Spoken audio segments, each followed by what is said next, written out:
Hey guys, let's get more news about Lakers, but first, don't forget to subscribe and leave your like. Luka Doncic assigns blame after Lakers loss to Nets. Luka Doncic and the Los Angeles Lakers' fourth-quarter comeback was cut short as they lost 111-108 Monday night to the Brooklyn Nets in Barclays Center. The story of the game was Brooklyn's offensive rebounding, as the Nets doubled the Lakers 16-8 in that category. LA was thin on frontcourt depth due to injuries to LeBron James, left groin strain, Dorian Finney-Smith, left ankle soreness, Jackson Hayes, right knee contusion, and Rui Hachimura, left patellar tendinopathy. This led to small lineups, often with forward Jared Vanderbilt as the team's tallest player on the court, which contributed to the rebound discrepancy. Rebounding certainly wasn't the only problem for the Lakers against Brooklyn. Another major contributor was the poor shooting of Doncic, 8 for 26, and Austin Reaves, 3 for 14. Head coach J.J. Redick also highlighted poor communication after the game, via Jovan Buha of The Athletic, something Doncic took responsibility for after the game. "That's my fault," said Doncic, assigning the blame to himself. Luka Doncic, when asked about J.J. Redick calling out the Lakers' lack of communication on offense tonight, said, "That's my fault." The counting stats for Doncic and Reaves were solid despite the poor shooting.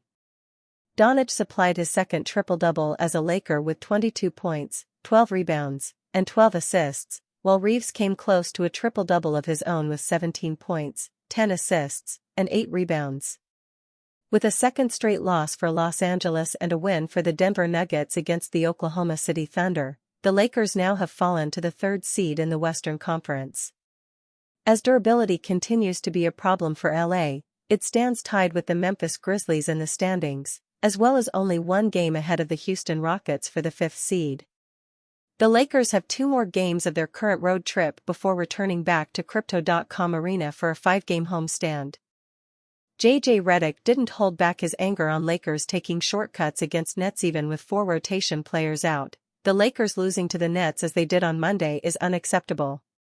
What was more alarming than the result was how they got there. Austin Reaves had an awful performance. Luka Doncic was either complaining about foul calls or missing 3-pointers, and they allowed the Nets to get a whopping 16 offensive rebounds.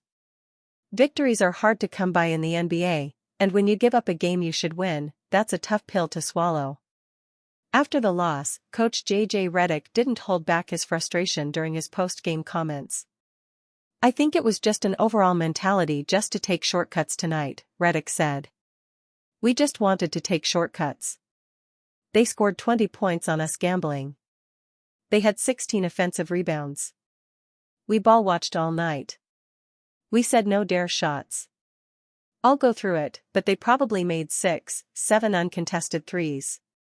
Just shortcuts. If you want to be a good team, you want to win in the NBA, you got to do the hard stuff. We couldn't even pass to each other. We couldn't enter our offense. Running ball screens at literally half court, yeah, that's going to end up in a turnover. I don't know what we're doing." Redick hit the nail on the head with these comments. Luka was asking for ball screens way up top a bunch of times. The Nets got so many open 3-pointers in the second quarter, which helped bring them back into the game, and in the fourth, the Lakers gave up 7 of those offensive rebounds. When you lose by just 3 points and play so unseriously, it becomes clear why the result didn't go your way. If you're looking for someone to excuse this result because LeBron James, Rui Hachimura, Jackson Hayes, and Dorian Finney-Smith were out, don't look for Redick to be that person. "I don't think being shorthanded is an excuse for how we played basketball tonight," Redick said. "I think it was a very low-level communication game for our team. You can see LA's lack of communication by the open shots they gave up, the blown coverages, and their 17 total turnovers. Well-organized teams in constant communication and giving a full effort don't do these things." With just 19 games left and the Lakers fighting for playoff positioning, dropping any game is not okay, much less when it's against an opponent you are clearly better than. With how poorly the Lakers performed, context on who was on the court isn't needed. They didn't execute the game plan very well, and that was within their control. This was a winnable game, and the Lakers lost it. Now they'll have to continue their road trip with back-to-back games against the Milwaukee Bucks and Denver Nuggets, If they don't fix these issues, they'll lose both of these games, regardless of who is in the lineup. San Antonio Spurs' De'Aaron Fox makes Los Angeles Lakers announcement before the San Antonio Spurs take on the Los Angeles Lakers. De'Aaron Fox will have to make a tough decision. When the San Antonio Spurs traded for De'Aaron Fox in early February, it was expected that the point guard would immediately become Victor Wembanyama's running mate. While the two could still very easily have a long-term partnership, Wembanyama being shut down for the season did stop any immediate success in its tracks. Wembanyama might not be the only one missing significant time, as Fox has been nursing an injury to his pinky finger, although he might be on the verge of seeking a permanent solution. Fox has long been expected to require surgery this offseason, although he has done a solid job of playing through any discomfort or pain.